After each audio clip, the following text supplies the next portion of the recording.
মানুষ দাঁড়ালে ডান বাম থাকে, কিন্তু মানুষের কোনো ডান বাম বলে কোনো কথা নেই।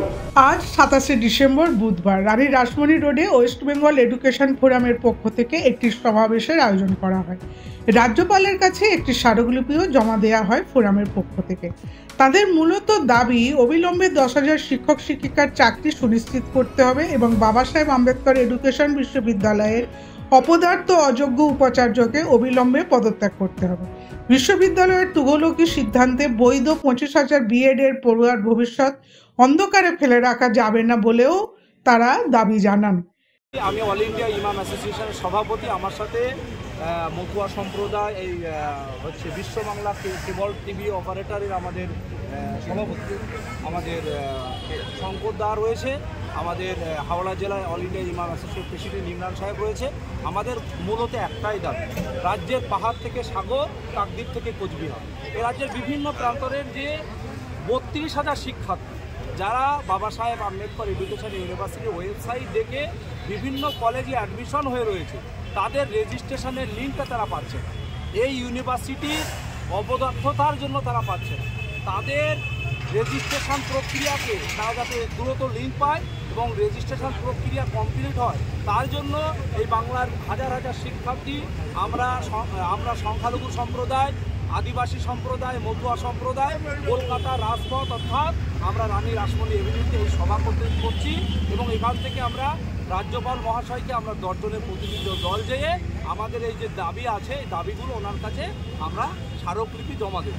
আমাদের একটাই উদ্দেশ্য, এই 32,000 শিক্ষার্থী যারা আগামী দিনে আমাদের স্বপ্ন ভবিষ্যৎ, তারা যাতে কোনো রকমভাবে তাদের ভবিষ্যৎ অন্ধকার না হয়, সেই জন্য আমাদের এই লড়াই, এই আন্দোলন। আমরা এই ইউনিভার্সিটির ভিসি আমরা দেখেছি, ইউনিভার্সিটির ভিসি তানার কিছু দালাল রয়েছে, তানার কিছু সিন্ডিকেট রাজ কায়েম করেছে বাবা সাহেব আম্বেদকর এডুকেশন ইউনিভার্সিটি।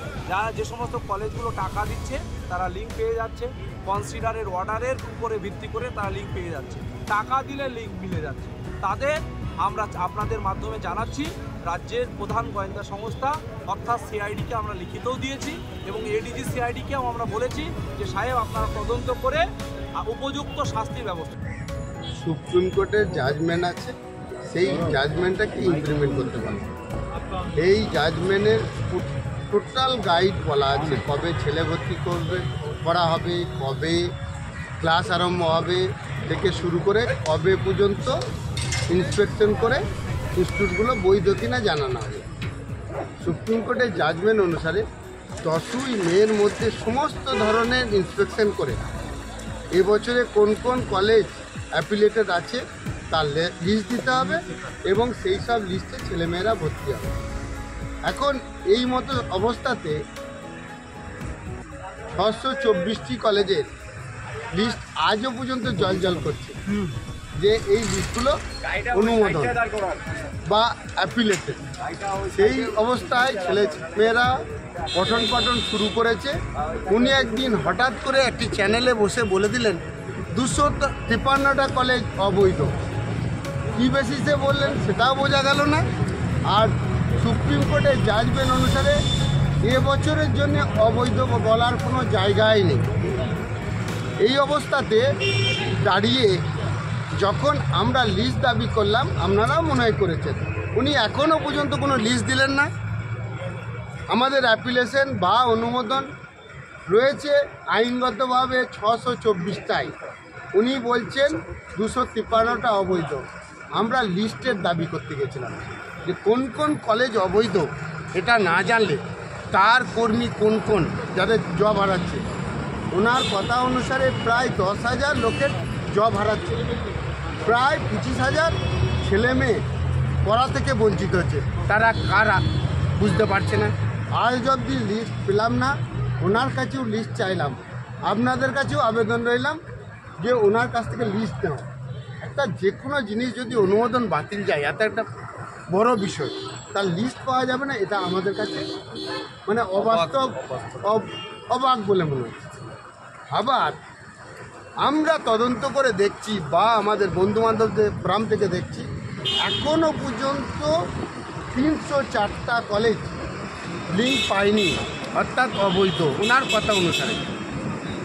আমরা উনি যেদিনে বলেছিলেন সেদিন ছিল 325টার মতো, বাকিগুলোর কিছু দালাল 20 লাখ টাকা করে নিয়েছে আর বৈধতা চলে এসেছে। আগের কলেজগুলো 15 লাখ টাকা করে নিয়ে সেগুলো লিঙ্ক ছাড়া হয়েছে, শুধুমাত্র অর্থনৈতিক লেনদেনের জন্যে এইভাবে ওটাকে আটকিয়ে রাখা হয়েছে। উনি কালকে আমাদের প্রতিনিধি দল গেছিল, বলছে আমাকে চোর বলছে, আমি কি করে চুরি করেছি। আমি যেটা বলছি যে উনি 253টা কলেজ অবৈধ বললেন, সেই লিস্টটা দিন, আর কোন শক্তি বলে এজেন্টদিকে পয়সা দিলেই তারপরে লিঙ্কগুলো পাওয়া যাচ্ছে, এটা আমাদের খুব জানার, উনি বলতে পারবেন। এখনো পর্যন্ত মানুষ দাঁড়ালে ডান বাম থাকে, কিন্তু মানুষের কোনো ডান বাম বলে কোনো কথা নেই। আমি আপনাদের উদ্দেশ্যে বলতে চাই, ডান হাত আমি এইদিকে মুখ করে দাঁড়িয়ে রয়েছি, আমার ডান। ব্যুরো রিপোর্ট, সূত্রকার সংবাদ।